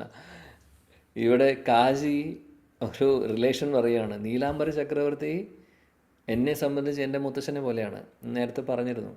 സോറി, എൻ്റെ കാക്കയെ പോലെ, അങ്കിളിനെ പോലെയാണ് എന്ന് നേരത്തെ പറഞ്ഞിരുന്നു. ഇവിടെ മഹാപ്രഭുവിനോട് പറയുന്നു അങ്ങയുടെ മുത്തശ്ശനാണ് നീലാംബര ചക്രവർത്തി, അപ്പോൾ എൻ്റെ അങ്കിളുമാണ്. അപ്പോൾ നമ്മൾ ശരിക്കും പറയുകയാണെങ്കിൽ, നമ്മൾ നോക്കുവാണെങ്കിൽ എൻ്റെ മരുമകനാണ് നീ, എൻ്റെ മരുമകനെ പോലെയാണ് എന്നാണ് ആര് പറയുന്നത്? കാജി പറയുന്നു ചൈതന്യ മഹാപ്രഭുവിനോട്. ഭാഗിനീര ക്രോധ മാമ അവശ്യ സഹയ മാതുലേര അപരാധ ഭാഗിന നഹ്ലായ. ഹരേ കൃഷ്ണ. ഭാഗീനാര ക്രോധ മാമ അവശ്യ സഹായ മാതുലേര അപരാധ ഭാഗീന നലായ. വിവർത്തനം: ശിലപ്രഭുപാദ് ജി. അനന്തരവൻ ശോഭിക്കുമ്പോൾ മാതുലൻ സഹിക്കണം. മാതുലൻ ഒരു അപരാധം ചെയ്താൽ അനന്തരവൻ അത് ഗൗരവത്തിൽ എടുക്കരുത്. ഹരേ കൃഷ്ണ. ഹരേ കൃഷ്ണ. കാജി വളരെ മനോഹരമായിട്ടുള്ള ഫിലോസഫിക്കൽ പോയിന്റ്സാണ് പറയുന്നത്. അതായത് എൻ്റെ മരുമകനാണ് നീ, മരുമകനെ പോലെയാണ്, ആ സ്ഥാനമാണ് നിനക്കുള്ളത് എന്ന് പറഞ്ഞു കഴിഞ്ഞ ശ്ലോകത്തിൽ. ഇവിടെ പറയുന്നു മരുമകന് ദേഷ്യം വരുമ്പോൾ മാമ അല്ലെങ്കിൽ അങ്കിൾ അദ്ദേഹം അത് സഹിക്കും, ടോളറേറ്റ് ചെയ്യും. അതേപോലെ മാതുലൻ അല്ലെങ്കിൽ മാമ എന്തെങ്കിലും തെറ്റുകൾ ചെയ്തു കഴിഞ്ഞാൽ മരുമകൻ നാച്ചുറലി അത് സീരിയസ് ആയിട്ട് എടുക്കാൻ പാടില്ലല്ലോ, അല്ലെങ്കിൽ ചെയ്യാൻ പാടില്ലല്ലോ, അങ്ങനെ എന്നാണ് പറയുന്നത്. ചുരുക്കം പറഞ്ഞു കഴിഞ്ഞാൽ ഇപ്പോൾ കാസിയുടെ ഉള്ളിൽ മനസ്സിലായി, കാസിക്ക് തന്നെ തോന്നി തുടങ്ങി ചെയ്തത് തെറ്റായി എന്നുള്ളത്. മൃദംഗം പൊളിച്ചതും അതേപോലെ സങ്കീർത്തനം നിർത്തിയതൊക്കെ ശരിയായില്ല എന്നുള്ള കാസിയുടെ ഉള്ളിൽ തിരിച്ചറിവ് വന്നിട്ടുള്ളത് കൊണ്ടാണ് അദ്ദേഹം പറയുന്നത്, ഇൻഡയറക്റ്റ്ലി പറയുന്നു മഹാപ്രഭുവിനോട്. അതുകൊണ്ട് അങ്ങ് അതായത് മരുമകന് ദേഷ്യം വന്നു കഴിഞ്ഞാൽ മാമൻ സഹിക്കും, അമ്മാവൻ സഹിക്കും. മരുമകനോ ശരി സാരമില്ല. രണ്ടുപേരും കൂടെ ഫൈറ്റ് ചെയ്യാൻ നിന്ന് രണ്ടുപേർക്കും ദേഷ്യം വന്നാൽ എന്തായിരിക്കും? അത് ഏത് റിലേഷനിലും അങ്ങനെയാണ്. രണ്ടുപേരും ഒരേപോലെ ദേഷ്യത്തോടു കൂടി സംസാരിച്ചു കഴിഞ്ഞാൽ അവിടെ പ്രശ്നമാണ്. എന്നാൽ ഒരാൾക്ക് ദേഷ്യം വരുമ്പോൾ ഒരാൾ അത് സഹിച്ചാൽ മതി. ഇതാണ് ടെക്നിക്ക് ഏത് റിലേഷൻഷിപ്പിലും. നമ്മുടെ വീടുകളിൽ നടക്കുമ്പോഴും ഇത് തന്നെ ശ്രദ്ധിച്ചാൽ മതി. ഇതാണ് അതിൻ്റെ മാർഗം. ആരെങ്കിലും ഒരാൾ റേസ് ആയിട്ടിരിക്കുന്ന സമയത്ത് നമ്മളും റേസ് ആവുകയാണെങ്കിൽ അത് വലിയൊരു പ്രശ്നത്തിലേക്ക് പോകും. അത് ഭാര്യയും ഭർത്താവായിട്ടുള്ള വാക്കുതർക്കമാണെങ്കിലും ഏത് റിലേഷനിലാണെങ്കിലും. എന്നാൽ ഒരാൾ പെട്ടെന്ന് ഓർക്കുക, ഒരാൾ റേസ് ആയിട്ടിരിക്കുന്ന സമയത്ത് മറ്റാളെ ഒന്നും മിണ്ടാതെ അതിനെ സഹിച്ചു കഴിഞ്ഞാൽ ആ സിറ്റുവേഷൻ കൂളാവും. അങ്ങനെയാണ്, അതാണ് സാധാരണ ഒരു കാര്യം. ഇവിടെ അതാണ് പറയുന്നത്.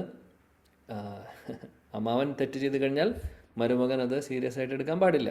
അതുകൊണ്ട് നീ ഞാൻ ചെയ്തത് സീരിയസ് ആയിട്ട് എടുക്കരുത്, ഇത്രയും ദേഷ്യം പാടില്ല നിനക്ക് എന്നാണ് പറയുന്നത് കാസി. ഏയ് മാത ദുഹാര കഥ ഹായ ടാര ടോരെ ഭീതാരേ ര അർത്ഥ കേഹ ഭൂജിത്തെ ന പാരേ. ഹരേ ഹരേ കൃഷ്ണ. കൃഷ്ണ. ഹരേ കൃഷ്ണ. മാതാജി വായിക്കണ്ട. ചോളൂ മാതാജി. ഏയ് മദ ദുൽഹര കഥ ഹയ ഠാരെ ഠോരെ വിദതേ വിദരേ അർത്ഥ കേഹ ഭുഞ്ചിതേന പാരേ. വിവർത്തനം ശിരപ്രഭാതിക്ക് ജയ്. ഇപ്രകാരം രണ്ടുപേരും പല വിധത്തിലുള്ള സൂചനകളിലൂടെ പരസ്പരം സംസാരിച്ചു. അവരുടെ സംഭാഷണത്തിന്റെ ആന്തരിക അർത്ഥം മറ്റാർക്കും മനസ്സിലാക്കാൻ കഴിഞ്ഞില്ല. ഹരേ കൃഷ്ണ. ഹരേ കൃഷ്ണ. കാശിയും ചൈതന്യ മഹാപ്രഭു തമ്മിൽ വളരെ മനോഹരമായിട്ട് ഇങ്ങനെ പല കാര്യങ്ങളും ചർച്ച ചെയ്യുന്നുണ്ട്. അതിൻ്റെ പുറകിൽ വേറൊരു മീനിങ് കൊണ്ട് കൂടിയിട്ട്, അതായത് പല പല ഇൻഡിക്കേഷൻ കൊടുക്കുന്നുണ്ട് ഈ കാര്യത്തിൽ, സംസാരത്തിൽ. അതായത് കാശി പറയുന്നു ഞാൻ തെറ്റ് ചെയ്തു, തെറ്റാണെന്ന് എനിക്ക് മനസ്സിലാവുന്നുണ്ട്, എന്നാൽ നേരിട്ട് പറയുന്നില്ല തെറ്റാണെന്നുള്ളത്. എന്നാൽ നീ ഒരു എൻ്റെ മരുമകൻ്റെ സ്ഥാനത്തുള്ളതല്ലേ, അതുകൊണ്ട് നീ അതിന് ക്ഷമിക്കണം എന്നുള്ളതാണ് കാസി പറയുന്നത്.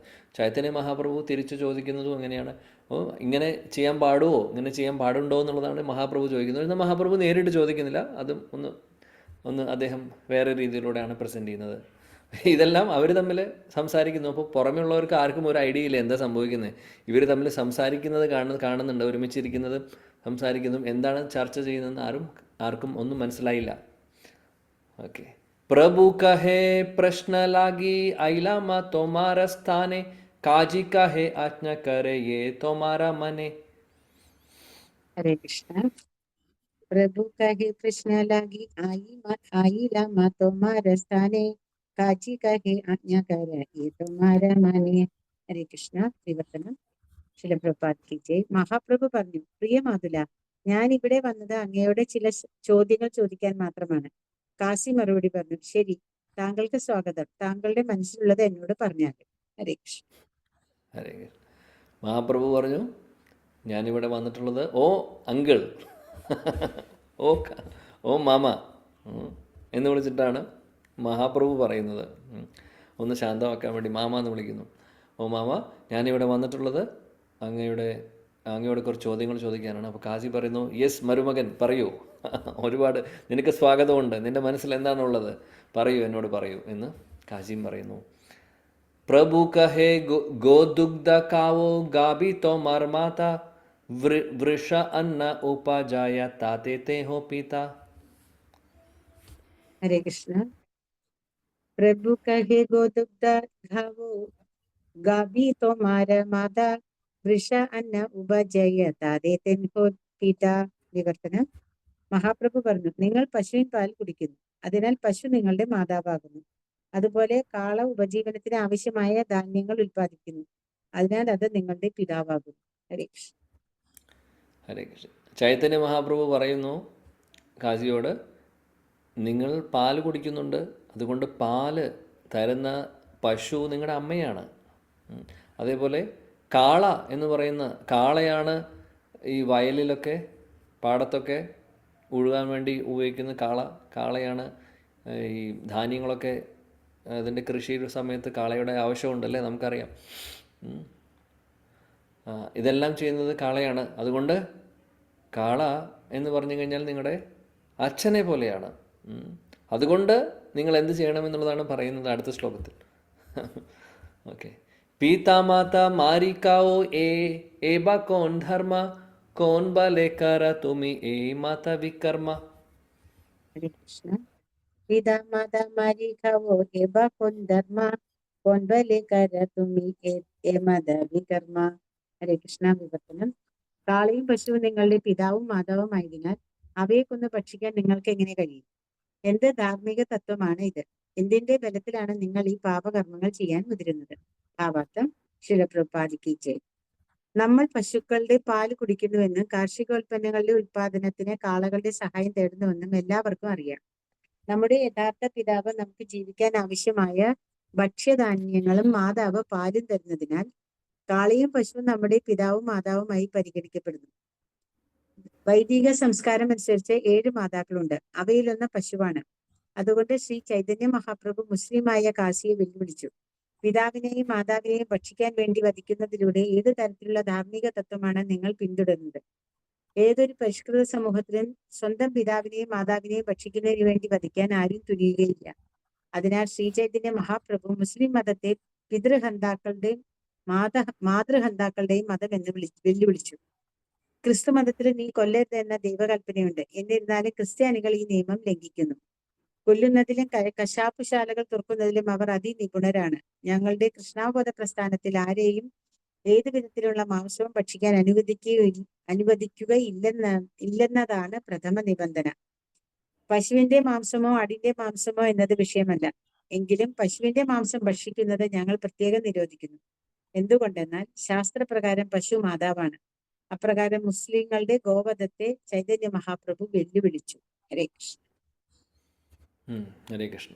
സോ ഇവിടെ മഹാപ്രഭു കാജിയോട് പറയുന്നു, കാള അച്ഛനെ പോലെയാണ്, അമ്മയെ പോലെയാണ് പശു. അപ്പോൾ അങ്ങനെയുള്ള സ്ഥിതിക്ക് നിങ്ങൾ എങ്ങനെ നിങ്ങൾക്ക് സാധിക്കുന്നു പശുവിനെയും കാളയെല്ലാം കശാപ്പ് ചെയ്തുകൊണ്ട് അവരുടെ മാംസം കഴിക്കാൻ വേണ്ടി? നിങ്ങൾക്ക് ഇതൊക്കെ എങ്ങനെ സാധിക്കുന്നു? എത്ര വലിയ മഹാപാപമല്ലേ നിങ്ങൾ ചെയ്യുന്നത്? ഇത്രയും വലിയ പാപമല്ലേ? ഈ പാപമൊക്കെ ചെയ്യാൻ നിങ്ങൾക്ക് എവിടുന്ന് ശക്തി കിട്ടുന്നു? ഏത് തരത്തിലുള്ള പ്രിൻസിപ്പിളാണിത്? ഏത് ധർമ്മമാണ് നിങ്ങൾ ചെയ്യുന്നത്? ഇത് ധർമ്മമാണോ എന്നൊക്കെയാണ് ചോദിക്കുന്നത് ചൈതന്യ മഹാപ്രഭു. വളരെ മനോഹരമായിട്ടുള്ള ചോദ്യങ്ങൾ ശ്രീല പ്രഭുപാദി പറയുന്നു ഭാവാർത്ഥത്തിൽ. ഇവിടെ നമ്മൾ അമ്മയെ പോലെയാണ്. നമ്മൾ നേരത്തെ പറഞ്ഞു, അമ്മ പാല് തരുന്നത് പോലെ പശു പാല് തരുന്നു. ആ പശുവിൻ്റെ പാല് നമ്മൾ ഓരോരുത്തരും കുടിക്കുന്നു. ശരിക്കും പറയുകയാണെങ്കിൽ ഈ പശുവും പാല് പോലെ ഇത്രയും കോമൺ ആയിട്ടുള്ള വേറെ പാലില്ല. ഈവൻ കേട്ടിട്ടുണ്ട്, ചില അമ്മമാർക്ക് പാലില്ലാത്ത അമ്മമാരാണെങ്കിൽ അവർ പശുവിൻ്റെ പാല് കൊടുത്തിട്ടാണ് അത് കോമ്പൻസേറ്റ് ചെയ്യുന്നത്. അപ്പോൾ പശുവിൻ്റെ പാലിന് ഒരുപാട് പോഷകങ്ങളുണ്ട്. കാര്യം ഈ പശുവിൻ്റെ കിടാവിന് വേണ്ടിയിട്ട് പശുക്കിടാവിന് വേണ്ടിയിട്ട് അതിനോടുള്ള സ്നേഹം കൊണ്ടാണ് ഇത്രയും നല്ല പാല് തരുന്നത്. പശുക്കിടാവിനെ അതുകൊണ്ട് അടുത്ത് നിർത്തി കഴിഞ്ഞാൽ അമ്മ പശു കുറേ പാല് വരും അല്ലേ? കാര്യം ആ സ്നേഹം ഇങ്ങനെ ഒഴുകുകയാണ് പാലിൻ്റെ രൂപത്തിൽ. അപ്പോൾ ആ പാലാണ് നമ്മൾ കുടിച്ച് വളരുന്നത്. അപ്പോൾ തീർച്ചയായിട്ടും പശു നമ്മുടെ അമ്മയുടെ സ്ഥാനമാണ് ഉള്ളത്. അതേപോലെ കാളയുടെ കാര്യം നമ്മൾ പറഞ്ഞു. കാള ഈ പറയുന്നല്ലേ കൃഷിയിൽ സഹായിക്കുന്നു. അങ്ങനെ ഒരുപാട് നമ്മളെ ഭക്ഷണം കഴിക്കുന്ന കാര്യത്തിൽ അല്ലെങ്കിൽ ഈ ഭക്ഷണ പദാർത്ഥങ്ങൾ നമുക്ക് തരാൻ വേണ്ടി ഒരുപാട് സഹായിക്കുന്നു. അപ്പോൾ അച്ഛൻ്റെ സ്ഥാനമാണ് ഉള്ളത്. ശ്രീല പ്രഭുപാദ ഒരു കാര്യം കൊണ്ട് പറയുന്നു, ശാസ്ത്രപ്രകാരം 7 അമ്മമാരാണുള്ളത്. ആ ശാസ്ത്രങ്ങൾ പറയുന്നു 7 അമ്മമാർ ഉണ്ട് നമുക്ക് ഓരോരുത്തർക്കും എന്നുള്ളത്. അതിലൊന്ന് പശുവാണെന്ന് പറയുന്നു. ഏതൊക്കെയാണ് 7? 1 നമ്മുടെ അമ്മ, ശരിക്കുള്ള നമ്മുടെ അമ്മ, നമ്മൾ ആരാണോ നമ്മളെ പ്രസവിച്ചിട്ടുള്ളത് ആ അമ്മ. 2 ആധ്യാത്മിക ഗുരുവിൻ്റെ ഭാര്യ അമ്മയാണ്, അമ്മയുടെ സ്ഥാനമാണ് അല്ലെങ്കിൽ അമ്മയാണ്. അതേപോലെ ബ്രാഹ്മണൻ്റെ ഭാര്യ അമ്മയായിട്ട് കാണുന്നു, രാജാവിൻ്റെ ഭാര്യയെ കാണുന്നു, പശുവിനെ കാണുന്നു. പിന്നെ നമ്മളെ പരിപാലിക്കുന്ന അമ്മ, ആരെങ്കിലും നമ്മളെ നേഴ്സ് പോലെ ആരെങ്കിലും സേവിക്കുന്നുണ്ടെങ്കിൽ അവരെ അമ്മയായിട്ട് കാണുന്നു. പിന്നെ അതേപോലെ ഭൂമിയും അമ്മയാണ്. എർത്ത്, ഈ ഭൂമി എന്ന് പറയുന്നത് അമ്മയുടെ സ്ഥാനമാണുള്ളത്. അതിൽ ഒന്ന് നോക്കൂ, 7 പേരിൽ 1 പശുവാണ്. സോ വളരെയധികം ഇമ്പോർട്ടൻസ് ഉണ്ട്. ഇപ്പോൾ പിന്നെ മാത്രമല്ല, ഭഗവാൻ കൃഷ്ണൻ്റെ, നമ്മുടെ ഇഷ്ടദേവൻ കൃഷ്ണൻ്റെ പ്രിയപ്പെട്ട എല്ലാമാണ് പശുക്കളും കാളകളും ഒക്കെ. നമോ ബ്രഹ്മണ്യ ദേവായ ഗോ ബ്രാഹ്മണ ഹിതായച്ച. ഗോ ബ്രാഹ്മണ, പശുവിനും ബ്രാഹ്മണർക്കും ഹിതം ചെയ്യുന്നു അത്രയും ഇഷ്ടമാണ് കൃഷ്ണന്. അവർക്ക് വേണ്ടിയുള്ള എല്ലാം ചെയ്തു കൊടുക്കുന്നു, അവരെ പ്രൊട്ടക്റ്റ് ചെയ്യാൻ വേണ്ടി കൃഷ്ണൻ. അതും ഒരു റീസണും കൂടിയാണ്. അപ്പോൾ മഹാപ്രഭു ഇവിടെ പറയുന്നു ഇത് ചെയ്യുന്നത് ശരിയല്ല എന്നുള്ളത്. ശീല പ്രഭുപാദി പറയുന്നത് ഇങ്ങനെ പല സമ്പ്രദായത്തിലും അവർ ഇങ്ങനെ കശാപ്പ് ചെയ്യുന്നുണ്ട് ഒരുപാട് പശുക്കളെയൊക്കെ കഴിക്കാൻ വേണ്ടി, ഭക്ഷണത്തിൻ്റെ ഭാഗമാക്കി മാറ്റാൻ വേണ്ടി. സോ ഇത് ശരിയായിട്ടുള്ളൊരു കാര്യമല്ല, വലിയൊരു പാപമാണ്, മഹാപാപമാണ് ഇവർ ചെയ്തുകൊണ്ടിരിക്കുന്നത്. അതുകൊണ്ട് നമ്മുടെ ഹരേകൃഷ്ണ പ്രസ്ഥാനത്തിൽ ഇതൊന്നും അനുവദിക്കുന്നതല്ല. അപ്പോൾ ഒരു തരത്തിലുള്ള മാംസവും മത്സ്യവും അനുവദിക്കുന്നതല്ല. എന്നാൽ പശുവിൻ്റെ മാംസം എന്ന് പറയുന്നത് അത് ഒരു കംപ്ലീറ്റ്ലി ബീഫ് എന്ന് പറയുന്നത് നമ്മൾ കോമൺലി പറയുന്ന ബീഫ് എന്ന് പറയുന്നത് തീർച്ചയായിട്ടും ഒഴിവാക്കേണ്ടതാണ്. ഹരേകൃഷ്ണ പ്രസ്ഥാനം ആവട്ടെ, ഒരുപാട് സമുദായങ്ങൾ അതിന് എതിരെയായിട്ടുള്ള, അല്ലെങ്കിൽ ഇത് ചെയ്യാത്തവരുണ്ട്, അല്ലെങ്കിൽ ഇതിനെ എതിർക്കുന്നവരുണ്ട്. കാര്യം അമ്മയുടെ സ്ഥാനമുള്ള പശുവാണ്, പശുവിൻ്റെ മാംസമാണ്. പശു ആവട്ടെ, എരുമയാവട്ടെ, കാളയാവട്ടെ, ഇതൊക്കെ ആ ഒരു കാറ്റഗറിയിൽ വരുന്നവരാണ്. സോ അവരെ പ്രൊട്ടക്റ്റ് ചെയ്യേണ്ട ഉത്തരവാദിത്തമാണ് നമുക്കുള്ളത്, അല്ലാതെ കശാപ്പ് ചെയ്യുന്ന കാര്യമല്ല. ഇപ്പോൾ വലിയൊരു തെറ്റാണ് ചെയ്തുകൊണ്ടിരിക്കുന്നത്. നിർഭാഗ്യവശാൽ നമ്മുടെ സംസ്ഥാനത്ത് ഏറ്റവും കൂടുതൽ നടക്കുന്നുണ്ട് ഇതൊക്കെ. ഏറ്റവും കൂടുതൽ ആളുകൾ ഈ പറയുന്ന മാംസം കഴിക്കുന്നത് നമ്മുടെ സംസ്ഥാനത്തിലാണ്. ഏറ്റവും കൂടുതൽ ഇവിടെ ഞാൻ പറയുന്നിട്ടിട്ടുണ്ട്, ഞാനിരിക്കുന്ന രാജ്യത്താണെങ്കിലും വേറെ രാജ്യങ്ങളിലേക്ക് നമ്മുടെ സംസ്ഥാനത്തിൽ നിന്ന് ഒരുപാട് എക്സ്പോർട്ട് ചെയ്യുന്നുണ്ട് ഇങ്ങോട്ടേക്കും വേറെ സ്ഥലങ്ങളിലേക്കൊക്കെ. സോ അങ്ങനെയാണ്, ആ ഒരു അവസ്ഥയാണ്. സോ അങ്ങനെയുള്ള അവസ്ഥയിൽ ഈ ലോകത്ത് ശാന്തി സമാധാനം എങ്ങനെ ഉണ്ടാവും? അമ്മയുടെ സ്ഥാനത്തുള്ള പശുവിനെ നമ്മൾ ഉപദ്രവിക്കുന്നു, മാംസം കഴിക്കുന്നു, എല്ലാവിധ മൃഗങ്ങളെയും നശിപ്പിക്കുന്നു, ഭൂമി ദേവിയെ ടോർച്ചർ ചെയ്യുന്നു പല രീതിയിൽ. അങ്ങനെ ഒരുപാട് തെറ്റുകൾ ചെയ്യുന്നുണ്ട്. അപ്പോൾ അതിൻ്റെ ഫലമായിട്ട് ഒരുപാട് പ്രകൃതിക്ഷോഭങ്ങളുണ്ടാവും. ആദിദൈവിക ക്ലേശങ്ങളൊക്കെ ഇതുകൊണ്ടാണ് ഉണ്ടാവുന്നത്. ഓക്കെ, എന്തായാലും ഭഗവാന്റെ കാരുണ്യം കൊണ്ട് ഇതെല്ലാം നന്നാവട്ടെ. ഒരു ദിവസം ഹരേകൃഷ്ണ പ്രസ്ഥാനം നല്ല രീതിയിൽ പ്രചരിക്കുമ്പോൾ ആളുകൾ പതുക്കെ മാറി വരും. ഇങ്ങനെ സംഭവിക്കുന്നുണ്ട്. എന്നാൽ 8 ബില്യൺ പോപ്പുലേഷനെ മാറ്റുമെന്ന് പറയുന്നത് എളുപ്പമായിട്ടുള്ള കാര്യമല്ല. എന്നാലും ഒരു പറ്റുന്ന രീതിയിൽ ഈ ഒരു പ്രസ്ഥാനം നല്ല രീതിയിൽ മുന്നോട്ട് പോയി കഴിഞ്ഞ് കഴിഞ്ഞാൽ ഒരുപാട് വ്യത്യാസങ്ങൾ വരും. നമുക്ക് ഓരോരുത്തർക്കും നമ്മുടെ ജീവിതത്തിൽ വന്ന വ്യത്യാസങ്ങൾ തന്നെ ഓർത്താൽ മതി. നമ്മൾ ഓരോരുത്തർക്കും വന്നു വ്യത്യാസങ്ങൾ, അല്ലേ? ചേഞ്ചസ് സംഭവിച്ചിട്ടുണ്ട്. സോ അത് തന്നെ വലിയൊരു കാര്യമാണ്. അപ്പോൾ നമ്മളത് സ്വീകരിക്കുക, പ്രോപ്പർലി അത് ഫോളോ ചെയ്യുക. അതേപോലെ മറ്റുള്ളവർക്ക് നമുക്ക് പറ്റുന്ന രീതിയിൽ പറഞ്ഞു കൊടുക്കുക. അവർക്കും സത്യങ്ങളും വാസ്തവങ്ങളും ശാസ്ത്രത്തിൽ പറയുന്നതൊക്കെ പറഞ്ഞു കൊടുക്കുക. ഇത് ശാസ്ത്രത്തിൽ പറയുന്നതാണ്, ആരും കണ്ടുപിടിച്ചിട്ട് വെറുതെ പറയുന്ന കാര്യമല്ല, ഊഹാപോഹമല്ല. അതിന് കാര്യമുണ്ട്. ഈവൻ മറ്റുള്ള സമുദായങ്ങളിലെ ശാസ്ത്രങ്ങളിലും ആക്ച്വലി പറയുന്നുണ്ട് കൊല്ലരുത് എന്നും ഒക്കെ. എന്നാൽ അത് പ്രോപ്പർലി ആരും ഫോളോ ചെയ്യുന്നില്ല എന്ന് മാത്രം. അപ്പോൾ ഇതെല്ലാം നോക്കേണ്ട ഒരു കാര്യമാണ്. നമ്മൾ ഓരോരുത്തരും ചിന്തിക്കേണ്ട കാര്യമാണ്.